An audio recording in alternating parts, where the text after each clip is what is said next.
Ang pagiging tahimik mo ang pinakamalakas na sandata mo. Tama, ang pagiging walang imik mo, ang hindi mo pagpatol, ang pagiging walang kibo mo ang greatest weapon mo. Habang patuloy ang pagsira ng ibang tao sa'yo, akala nila mahina ka, akala nila wala kang kalaban-laban, akala nila para kang hangin lang. Kahit naman ang hangin kapag naipon, nagiging bagyo. Pero ang naipon mong lakas, sa iba mo gamitin. Gamitin mo ang naipon mong lakas sa diretsyong gawa, diretsyong trabaho.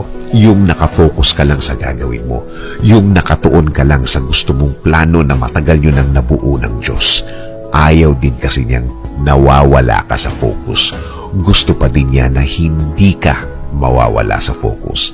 Hindi nawawala ang concentration. Kahit sa isang